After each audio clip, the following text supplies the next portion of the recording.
A kid ran up to me inside the crowded shopping mall, grabbed my hand suddenly hard, and said, "Please pretend you're my mom. Please help me." His voice shook so badly that it completely stopped me cold where I stood frozen when I finally looked up. I saw a man standing near the escalators nearby, watching us with his eyes locked on us, watching every movement closely we made without blinking once. The boy leaned closer in and whispered softly to me, "He's following children right now." Hearing those words suddenly felt like a hard punch landing to the center of my stomach. My name is Raina Keller. I'm 33 years old, a teacher's aide by profession, and the kind of person who jumps up the second any child nearby starts crying loudly. My mom, Dana, raised me to protect kids the same way she always did herself as a teacher for 30 years of her long career.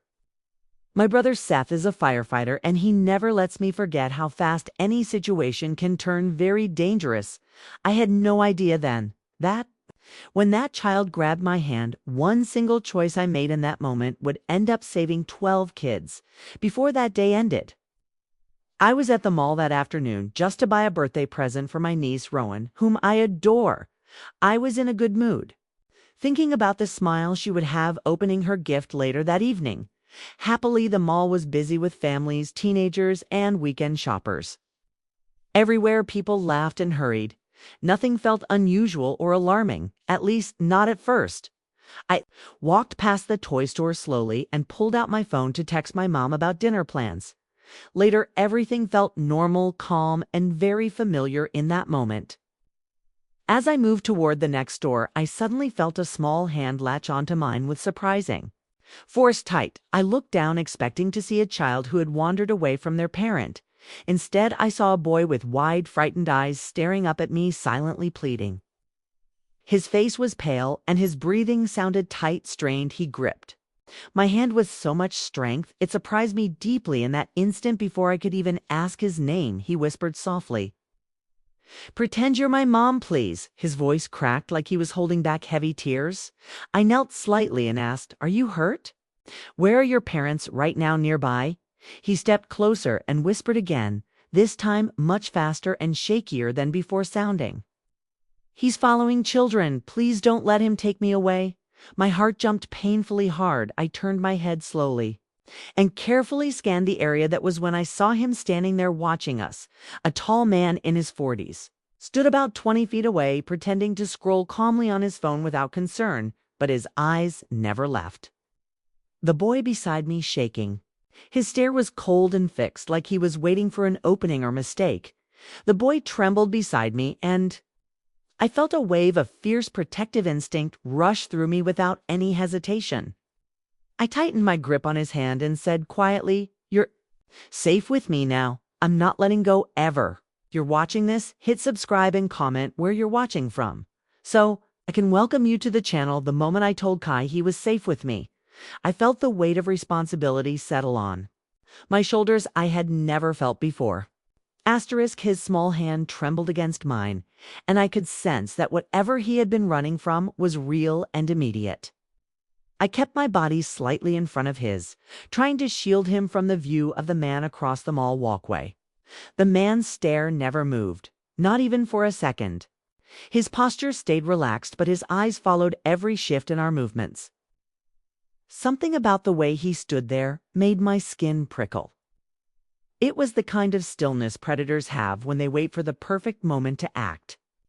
I lowered my voice and asked Kai his name again to calm him down. He whispered, "It's Kai," and swallowed hard. I asked where his mom was, and his lower lip shook as he said he had gotten separated when they were walking from the parking lot. He said the man started shadowing them inside the mall, circling near the stores where families gathered. He noticed the man staring at his younger sister, so he moved closer to his mom. When he lost sight of her, the man suddenly moved toward him. That was when Kai panicked and ran. As he talked, he kept glancing over his shoulder, scared the man would get closer.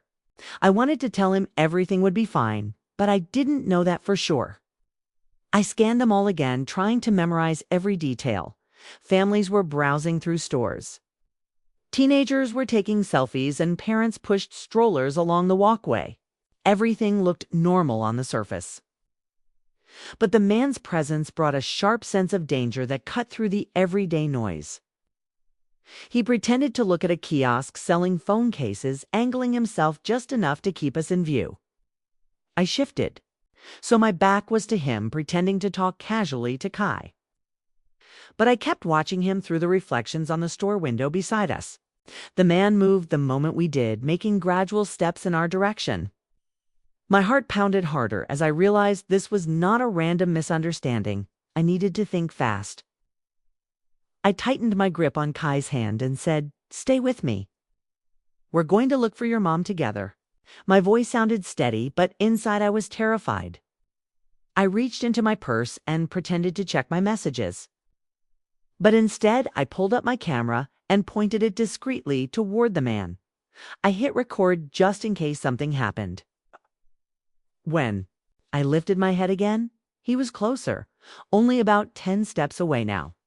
He kept his expression neutral. But there was something unsettling about the way he watched Kai. I moved toward the nearest store entrance, pushing aside a display rack to make space for both of us. The man slowed as we stepped inside, but stayed near the doorway, pretending to read a poster. Kai clung to my arm so tightly that it almost hurt, and I knew he was on the edge of panic. I whispered, "I'm not leaving you. Promise." I guided him deeper into the store and pretended to browse while giving us distance from the front. The store was crowded enough that someone watching from outside might lose track of us for a moment. I used that small window of safety to speak quietly to Kai. I asked if the man said anything to him. Kai nodded and said the man tried asking him if he was alone. He told Kai he had something to show him outside the mall. Hearing that made anger rise through the fear. This man had been hunting for an opportunity. And Kai had been 1 second away from being pulled outside before I ran into him. I knew I could not stay hidden long. The man would start looking inside stores once he realized we were no longer visible.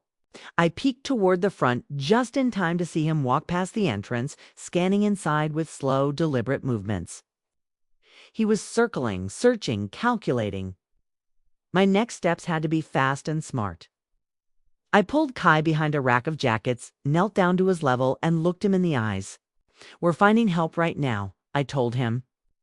"You did the right thing running to me. You're not alone anymore." His small hand trembled against mine, and I could sense that whatever he had been running from was real and immediate. I kept my body slightly in front of his, trying to shield him from the view of the man across the mall walkway. The man's stare never moved, not even for a second. His posture stayed relaxed, but his eyes followed every shift in our movements. Something about the way he stood there made my skin prickle. It was the kind of stillness predators have when they wait for the perfect moment to act. I lowered my voice and asked Kai his name again to calm him down. He whispered, "It's Kai," and swallowed hard. I asked where his mom was, and his lower lip shook as he said he had gotten separated when they were walking from the parking lot. He said the man started shadowing them inside the mall, circling near the stores where families gathered. He noticed the man staring at his younger sister, so he moved closer to his mom. When he lost sight of her, the man suddenly moved toward him. That was when Kai panicked and ran. As he talked, he kept glancing over his shoulder, scared the man would get closer.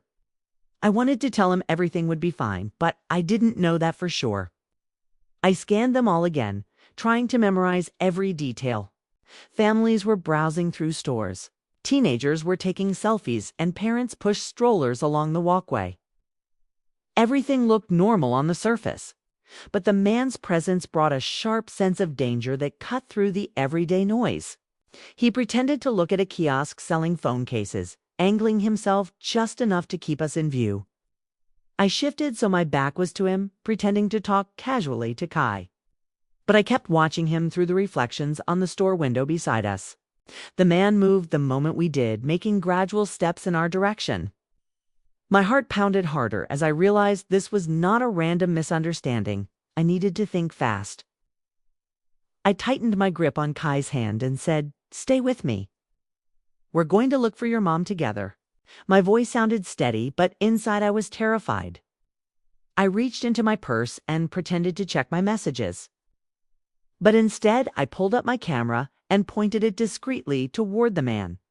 I hit record just in case something happened. When I lifted my head again, he was closer, only about 10 steps away now. He kept his expression neutral, but there was something unsettling about the way he watched Kai.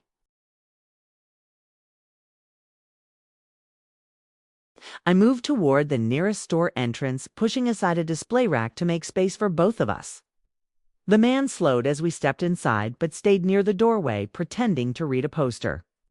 Kai clung to my arm so tightly that it almost hurt, and I knew he was on the edge of panic. I whispered, "I'm not leaving you. I promise."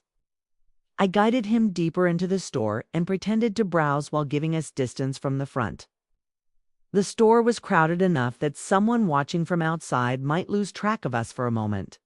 I used that small window of safety to speak quietly to Kai.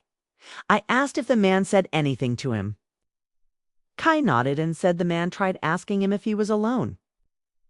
He told Kai he had something to show him outside the mall. Hearing that made anger rise through the fear. This man had been hunting for an opportunity. And Kai had been 1 second away from being pulled outside before I ran into him. I knew I could not stay hidden long. The man would start looking inside stores once he realized we were no longer visible. I peeked toward the front just in time to see him walk past the entrance, scanning inside with slow, deliberate movements. He was circling, searching, calculating. My next steps had to be fast and smart.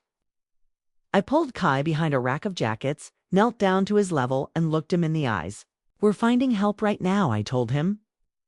"You did the right thing running to me. You're not alone anymore." His eyes filled with tears, but he nodded bravely.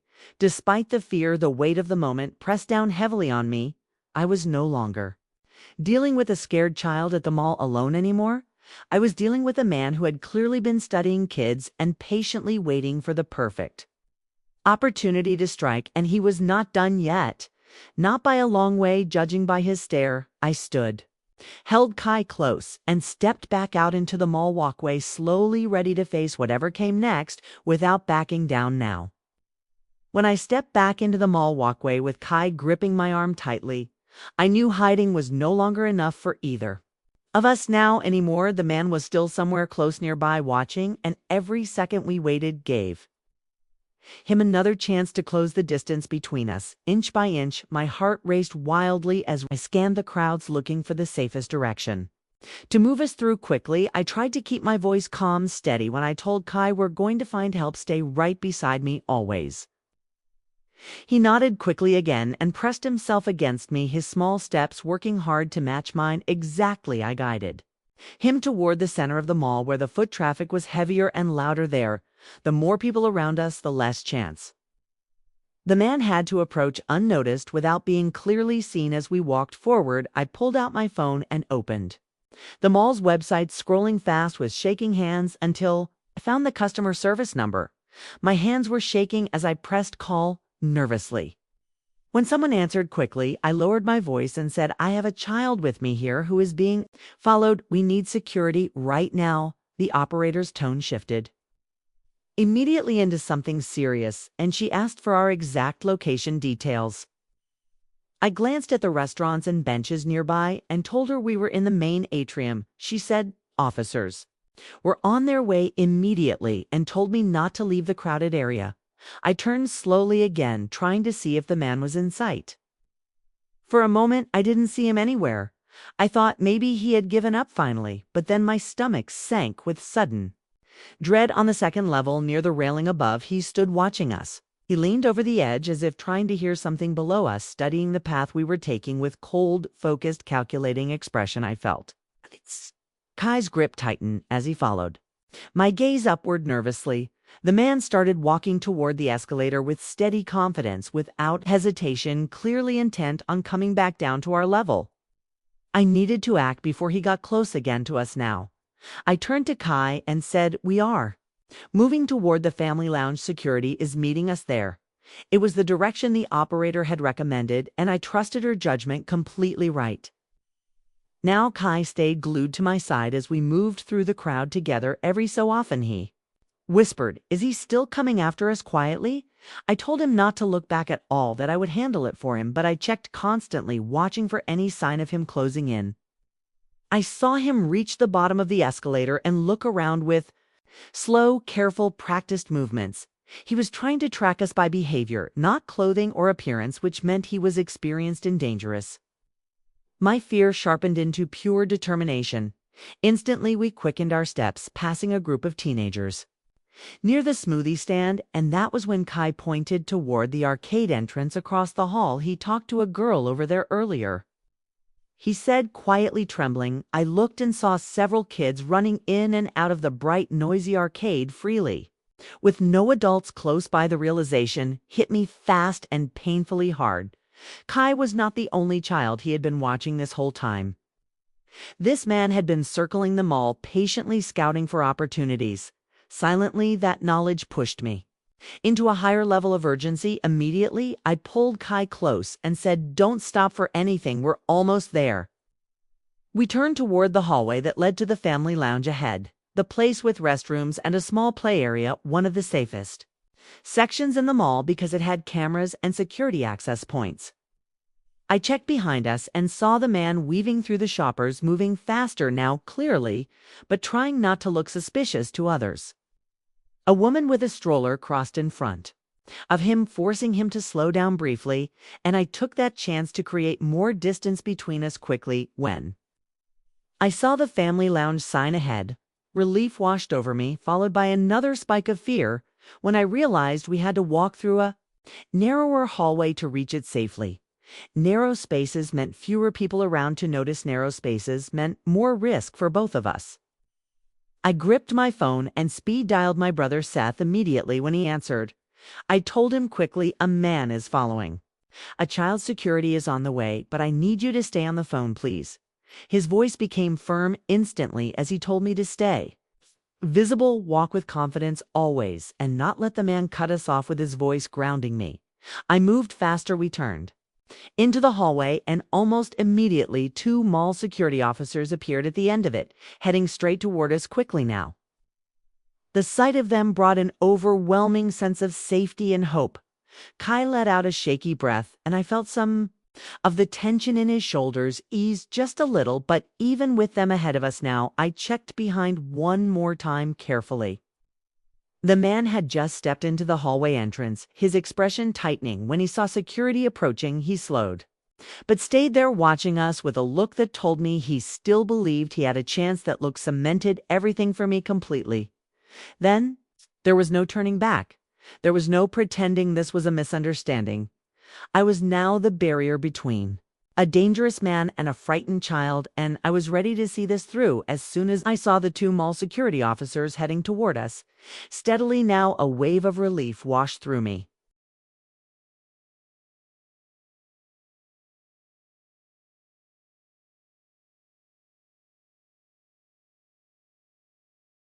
But it lasted only a second, because I knew the man was still behind us somewhere. I kept Kai close to my side firmly as we moved down the hallway together, quietly trying not to draw attention from others nearby, but also refusing to slow down our pace. The officers' expressions shifted when they noticed my urgency, immediately showing concern. One of them called out, "Ma'am, is this the child you reported?" I nodded without breaking stride and pointed behind me toward the threat. "He's following us," I said. "He's right there." The officers exchanged a quick look silently, then immediately picked up their pace with purpose now.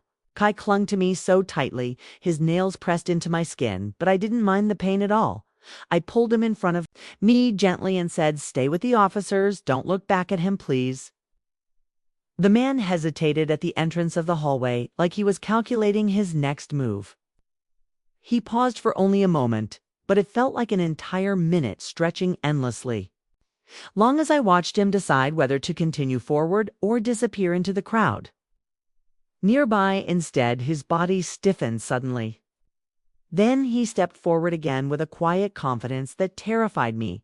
The officers called out for him to stop. He ignored them completely, pretending he hadn't heard. One officer repeated the command louder and moved toward him quickly now. That was when the man tried to turn away from them fast. He shifted his shoulder and angled his body as if he planned to slip back into the mall walkway again. The officers reacted instantly. They broke into a run, reaching him before he could escape fully. One grabbed his wrist while the other blocked his path firmly. There the man tensed, but didn't fully resist at first, acting confused deliberately, like he had no idea why they were approaching him suddenly now. He said something about being lost, but his voice carried a false calm that chilled me. Kai pressed himself against the younger officer who had walked up to us, burying his face into her side. Shaking the officer comforted him, but she kept her eyes locked on the situation happening a few feet away. Nearby still, the man tried to pull his arm free, saying he hadn't done anything wrong at all. His tone sharpened when he realized they were not accepting his excuses. He shifted again, this time in a way that made both officers tighten their hold instantly. One of them told him, "We have received multiple reports about your behavior today. You need to step to the side and answer our questions right now, sir." Instead of complying, he twisted quickly as if he were about to sprint away. Suddenly, fast, the hall filled with the sound of a struggle as both officers forced him against the wall. With force now, he dropped a black backpack in the process, and it hit the floor with a heavy thud that echoed loudly. That thud made me flinch because I knew whatever was inside was not something innocent. A crowd began to gather at the end of the hallway quickly, parents pulling their children closer, teenagers filming from a distance, adults whispering in confusion as they watched the officers wrestle the man into cuffs. Once he was restrained, one officer stepped back and grabbed the backpack. He opened it carefully, while the other officer kept the man pinned against the wall firmly. When the zipper finally slid open, I watched the officer's face change. He reached inside and pulled out a bundle of small toys clearly meant to gain trust quickly and easily. Here, stickers, little trinkets, things you hand to a child to make them follow you without question. Beneath those items were several folded papers. Inside, the officer unfolded one and froze in place. Then he handed it to the other officer. I stepped closer, my breath catching in my chest, when I saw the list of children's names scrolled across the page in dark ink. Each name had a description beside it, written clearly and deliberately: to age, hair color, clothing. At the bottom was a line that made my knees weaken. Instantly, targets for Saturday, written clearly and boldly there. Today was Saturday indeed. The officers shared a look of alarm before one of them turned to me and asked, "Did the boy mention anyone else nearby today?" I nodded and said, "He said the man was watching children near the arcade and the fountain earlier that day." The officers stepped away immediately and radioed for backup, telling security to sweep those areas and look for any children who were alone or separated from their families. He reported the list, emphasizing that there were several names on it. The realization of how many kids were in danger made my stomach twist painfully inside me. Within minutes, more officers and mall staff spread out across the building. I stayed with Kai and the officer nearby while she tried to gather more information gently from him without overwhelming him too much emotionally. He pointed toward the arcade and said he was waiting near the entrance, watching kids go in and out constantly. The officers confirmed that several children had been identified as potential targets based on the notes found in the backpack. Some were already being reunited with their parents, others were being located by staff throughout areas. As the officers walked the man out of the hallway in handcuffs, he turned and looked at us with a stare that felt empty and calculating, still dangerous, knowing he was finally caught. Made my fear fade into relief slowly, but that look stayed with me afterward, haunting. When the mall's security supervisor approached and said, "Your call just saved a lot of kids today," I felt something heavy lift off my chest at last, finally. I held Kai's hand and whispered, "You're safe now with us here." And at that moment, I finally believed it. The moment the officers walked the man away in handcuffs, the hallway finally felt safe enough for me to breathe again without shaking now. But the weight of everything that had just happened still sat heavy on my chest, painfully. Kai stayed close to my leg, holding on to me as if he was afraid the world might shift again if he let go when his mother arrived a few minutes later. She ran toward him so fast she almost fell to the floor. She dropped to her knees, wrapped her arms around him tightly, and cried into his hair with a kind of relief that made my own eyes sting badly. I stepped back to give them space gently, but Kai kept one hand on my wrist like he didn't want me to leave yet. His mother looked up at me with a face full of gratitude and shock mixed together. She said, "I don't know. What would have happened if you weren't here today for him?" And I could barely respond because the reality of that truth settled deep into my stomach. Mall security asked us to walk with them to their office so they could take our statements carefully. Inside the room was small and bright, with monitors showing every corner of the mall. Clearly visible, an officer handed me a bottle of water, and I realized my hands were still shaking. Kai sat beside me while his mother explained how they got separated. When she bent down to tie his sister's shoe near the entrance, she said she turned around and he was gone, suddenly vanished there. Her voice broke every few sentences, and I could hear the guilt in every single word I told her. Kai did exactly what he needed to do, then he found someone he thought could keep him safe. In that moment that seemed to calm her a little, but she still held on to his shoulders tightly, as if she were afraid he might disappear again without warning. Soon, when the lead officer came in with their findings, the entire room went quiet, instantly silent. He explained that the man had been watching children for over an hour, circling from one end of the mall to the other. Methodically, he had approached at least 2 children earlier, but their parents arrived at the last second. The pages in his backpack contained notes about 12 kids, including descriptions of what they wore and the places he spotted them earlier that day inside the mall. He also had old mall maps marked with circles around family areas, play zones, and entrances where quick exits were possible if needed. Quickly hearing all of that made my stomach drop. The officer said if you hadn't stepped in when you did, he might have gotten away with one of them. I looked at Kai and then at the monitors showing families walking through the mall, unaware of how close they had come to losing something precious forever today. The thought made my throat tighten painfully hard. They also pulled up footage showing the man trailing Kai earlier around, watching him with the same cold, patient stare he had given us in the hallway before. Seeing it on the screen made everything feel even more real. Suddenly, after giving our statements, Kai reached for my hand again and whispered, "Thank you for helping me today back there." His voice was soft but steady now, calmer, and hearing those words made every moment of fear worth it completely. His mother hugged me and wouldn't let go for several seconds straight. She said she wanted my number so she could thank me properly when she calmed down, and I told her she didn't owe me anything at all, truly, but she insisted anyway when security finally escorted them out. I sat alone for a moment, letting the adrenaline drain out of me slowly. My legs felt weak and my chest felt heavy with emotion still.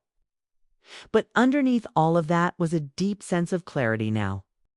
I called my brother Seth next. Without hesitation, he answered on the first ring, immediately relieved. When I told him everything was okay, he let out a long breath that sounded like he had been holding it for too long in silence. He said, "I'm proud of you, Raina. You trusted your instincts and you saved that kid's life." Today, without question, hearing my brother say those words grounded me in a way I needed deeply. Then, when I got home later that evening, exhausted, told my mom everything that had happened. She cried at the part where Kai grabbed my hand and begged me to pretend to be his mom. Briefly, she sat beside me and said, "You were meant to be there today. You made the right choice without doubt." That night, I kept thinking about how easy it would have been to brush Kai off, to assume he was being dramatic or that a parent was nearby. But something inside me recognized the fear in his voice and acting on that instinct made all the difference. Then I learned that danger does not always announce itself with loud alarms. Sometimes it walks in plain sight, wearing a calm expression and blending into a crowd easily, and sometimes the smallest decision can change the course of more than one life forever. Altered, I still check crowds differently now and pay closer attention to the children around me daily, not out of fear, but because I now understand how much it matters to see what others overlook every day. And even if no one ever knows what happened that day here, I Know the truth, one small act kept 12 children safe today, and that is something I will carry for the rest of my life, always remembering if you made it to the end of this story. Make sure to subscribe to the channel and tell me in the comments where you are watching from so I can greet you, *, personally.